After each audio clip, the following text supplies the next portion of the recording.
ہم اس نبی کی امت ہیں شیب ابی طالب میں 2.5 سال تک جنہوں نے پتے کھا کر ایمان بچایا تھا. آج میں اپنا ایک ذائقہ چھوڑنا نہیں چاہتا اور میں کہتا ہوں کہ میں فلسطینیوں سے محبت بھی کرتا ہوں اور مجھے اس پر دکھ بھی ہے, جھوٹا دکھ ہے.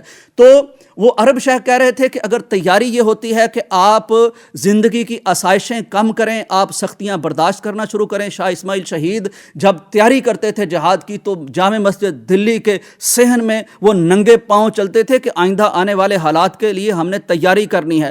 اگر آپ کا خیال یہ ہے کہ ہم ایک الملحمۃ الکبریٰ کی طرف جانے والے ہیں اور وہ گریٹر اسرائیل کی بات کر رہے ہیں, وہ کہتے ہیں مشرق وسطیٰ کے نقشے بدلیں گے, ہم یہاں تک رکنے والے نہیں ہیں, تو پھر اگر آپ یہ کہتے ہیں کہ آپ ذائقہ بھی نہیں چھوڑیں اور آپ کو وہ ایمان کا درجہ بھی ملے اور آپ ان کے ساتھ یہ پورا یکجہتی بھی کر جائیں, تو یہ ایسے نہیں ہوتا.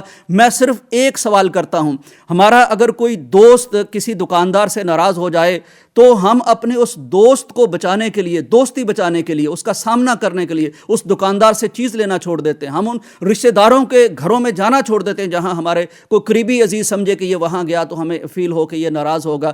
کوئی ایک لڑکی کے لیے پورا گھر چھوڑ دیتے ہیں. ہمارے یعنی معاشرے میں ایسی مثالیں ملتی محبت کے لیے. تو یہ کون سی محبت ہے, یہ کون سی اظہار یکجہتی ہے کہ آج ہم کہتے ہیں ہم ذائقہ نہیں چھوڑ سکتے, ہمیں متبادل چاہیے. اور بھائی لقمہ نیچے نہیں آنا چاہیے. آپ کہتے ہیں پیپسی نہیں چھوڑ سکتے, کوک نہیں چھوڑ سکتے, ہم فلاں سینسوڈائن نہیں چھوڑ سکتے, ہم کمپرومائز نہیں کر سکتے. کمپرومائز نبی علیہ السلام نے نہیں کیا. کمپرومائز وہ نہیں کر کے بیٹھے پوری زندگی. ان کو آفرز ہیں کہ وہ یورپ کے جس ملک میں جانا چاہیں, بچوں کو جس یونیورسٹی میں ایجوکیشن دلانا چاہیں, جس طرح کا لائف سٹائل دینا چاہیں, لیکن وہ اس زمین کو چھوڑ کے چلے جائیں. وہ شہادتیں دے کے سرزمین انبیاء پر بیٹھے ہیں. وہ اس لیے نہیں بیٹھے کہ ان کو دنیا میں کوئی جگہ نہیں ملتی. آج بھی آفر ہے, ٹرمپ آفر کرتا ہے کہ تم صحرائے سینا میں چلے جاؤ, یورپ میں چلے جاؤ. تو اگر وہ اتنی قربانی دے رہے ہیں تو آپ اس کی قربانی بھی دے سکتے. کہتے ہیں جی ہمارا کاروبار چلا جائے گا. میں یہی بات کرتا ہوں, اسی کو تھوڑا کنٹینیو کرتا ہوں. تو آپ کا خیال ہے کہ یہ جس کو ہم جہاد کہتے ہیں, اظہار یکجہتی کہتے ہیں, ایمان کہتے ہیں, سارا کچھ کہتے ہیں, وہ ہم چاہتے ہیں کہ ہمارے ایک دونی کا ہمارا نقصان نہ ہو, ایک دمڑی کا نقصان نہ ہو, لیکن ہمیں ان ایمان والوں میں بھی گنا جائے, ہمیں ان صفوں میں بھی شمار کیا جائے. میں پوچھتا ہوں جنرل عاصم منیر صاحب کو آپ کہتے ہیں وہ اعلان نہیں کرتے, عربوں کو کہتے ہیں آپ اعلان نہیں کرتے.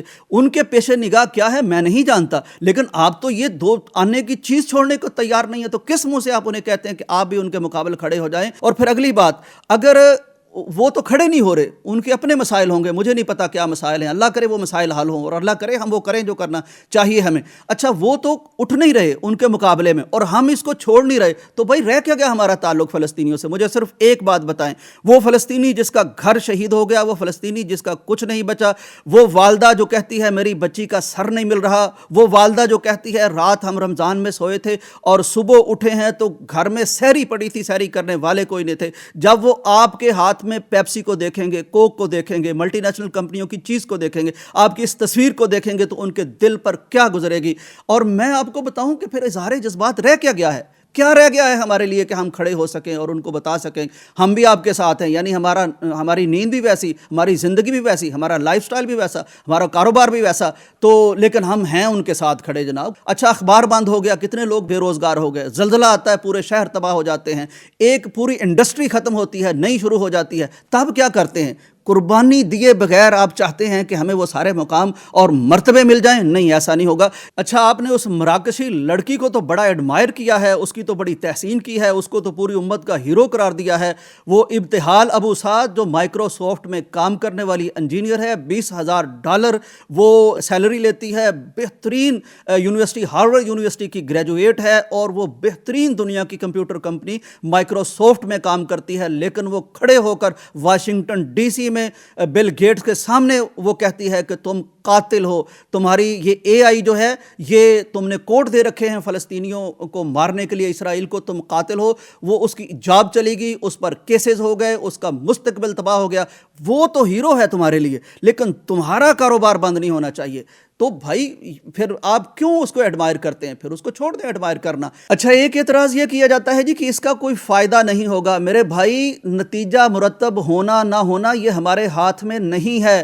یہ ہم نماز پڑھتے ہیں, ہم روزہ رکھتے ہیں, ابراہیم علیہ السلام نے بیت اللہ تعمیر کیا تھا, اس کے بعد دعا کی ربنا تقبل منا انکا انت السمیع العلیم, یا اللہ اسے قبول فرما لے. کوئی گارنٹی نہیں ہے کہ ہماری چیزیں قبول ہو رہی ہیں, پھر بھی ہم کر رہے ہیں اس امید پر کہ قبول ہو جائیں گی. نتیجہ کیا مرتب ہوتا ہے؟ فیصلہ کبھی اس پہ نہیں ہوتا, بلکہ بلکہ اس پہ ہوتا ہے کہ آپ کس صف میں کھڑے ہیں, آپ کس کا ساتھ دے رہے ہیں. ابراہیم علیہ السلام کی آگ کو یاد کیجئے, جب ان پر بہت بڑی آگ اسی طرح جلا دی گئی جیسے آج فلسطینیوں پر جلائی گئی ہے, تو جانور اس کو بجھانے کی کوشش کر رہے تھے. روایات میں آتا ہے چھپکلی ایک ایسا جانور تھا جو پھونکے مار رہی تھی اس کو مزید بھڑکانے کے لیے. نہ دوسرے جانوروں کے بجھانے سے اس نے بجھ جانا تھا, نہ اس کے جلانے سے زیادہ جل جانا تھا, لیکن اس کو مارنے کا حکم آ گیا. تاریخ میں ان کو مرتب کر دیا گیا, ان کا کریکٹر طے کر دیا گیا, کون بجھانے والا ہے اور کون جلانے والا ہے. تو زندگی میں سارے کام یہ دیکھ کے نہیں کیے جاتے کہ نتیجہ کیا مرتب ہوتا ہے, یہ دیکھ کے کیے جاتے ہیں کہ اصول کیا کہتا ہے, اخلاق کیا کہتا ہے, میرا ضمیر کیا کہتا ہے, میں گوارا بھی کرتا ہوں کہ نہیں کرتا اس چیز کو. اور آخری بات یہ کہ کیا اثر ہوتا ہے کہ نہیں ہوتا. بھائی اثر ہوتا ہے. یہ ٹھیک ہے قربانی بھی دینی پڑے گی کاروبار میں, اور ہمیں اس کو اکاموڈیٹ بھی کرنا چاہیے, اور ہمیں خوش دلی سے قربانی دینی چاہیے. ایسا کوئی دین نہیں, ایسا کوئی اخلاق نہیں, ایسا کوئی اصول نہیں, ایسی کوئی دنیا میں کامیابی نہیں جس میں ایثار نہ ہو, جس میں قربانی نہ ہو, اور جس میں اجر مل جائے, اور جس میں کامیابی مل جائے. جہاد میں جانیں دیتے ہیں تب جا کے وہ درجہ ملتا ہے. تو ایسے نرم گدوں پہ بیٹھ کر پوری زندگی کے لائف سٹائل کو اسی طرح چلا کے اجر نہیں ملنے والے, لیکن فائدہ ہوتا ہے. کیا فائدہ ہوتا ہے؟ دیکھیے, 3 طرح سے یہ چیزیں ان تک پہنچتی ہیں. یہ جتنی بھی ملٹی نیشنل کمپنیاں ہیں, ان کی برانڈ فیس ان کو پہنچتی ہے, ان کی رائلٹی ان کو پہنچتی ہے, یہ جو اجزاء ان سے لیے جاتے ہیں جس سے پیپسی یا کوک بنتی ہے یا باقی چیزیں بنتی ہیں, یہ پیسے ان کو پہنچتے ہیں اور اچھے خاصے پہنچتے ہیں. ایک اخبار میں دیکھ رہا تھا, وہ فگر آپ بھی سکرین پر دیکھ لیجئے کہ اتنی بڑی اماؤنٹ بنتی ہے. میں تو آخر میں اس شک کو لایا ہی اس لیے ہوں کہ اس کے ہم مکلف ہی نہیں ہیں, ہم نے اپنے ضمیر کی آواز پہ جو کرنا ہے وہ کرنا ہے, لیکن پھر بھی فائدہ ہوتا ہے. یہ اتنی بڑی اماؤنٹ ان کو پہنچتی ہے جو رک سکتی ہے.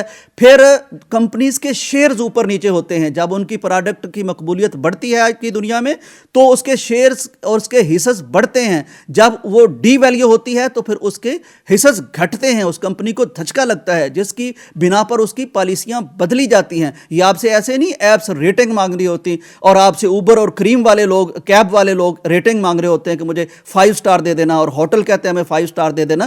آپ کی ریٹنگ میٹر کرتی ہے, آپ کے جذبات میٹر کرتے ہیں, آپ کا فیصلہ میٹر کرتا ہے. تو اگر یہ بھی نہیں ہم نے کرنا, تو پھر اس کا مطلب ہے کہ وہ انہیں مارتے رہیں, مقابلہ ہم کر نہیں سکتے, اور کوک پیپسیاں ہماری چلتی رہیں, فنکشن ہمارے چلتے رہیں, اور ہم اللہ کے فضل سے ان لوگوں سے بہتر ہوں گے پھر اپنے ہی خیال میں جو ان کا مقابلے کے لیے نہیں اترتے, اعلان نہیں کرتے. یہ میری رائے ہے, کسی مفتی کی رائے نہیں. میں کوئی شرعی فتویٰ نہیں دے رہا. میں ایک انسانی ضمیر, انسانی اصول, انسانی اخلاق, اور ایک جو انسانی طبیعت ہوتی ہے, اور یہ جو تعلق ہمیں فلسطین سے ہے, میں اس کی سچائی کے پیمانے کی وجہ سے یہ بات کر رہا ہوں. یہ بات آپ کو اچھی لگے تو بہت شکریہ, آپ کو اچھی نہ لگے میں آپ کی رائے کا پھر بھی احترام کرتا ہوں. آپ جس رائے پہ چاہیں عمل کیجئے. یہ بات اچھی لگے تو اسے آگے ضرور پھیلائیے, تاکہ یہ جو چیزیں میرے ذہن میں آئی ہیں عام بھائیوں مسلمانوں تک بھی پہنچ جائیں, تاکہ کسی نہ کسی درجے میں ہم کچھ نہ کچھ تو کر سکیں. اجازت دیجئے, اللہ حافظ.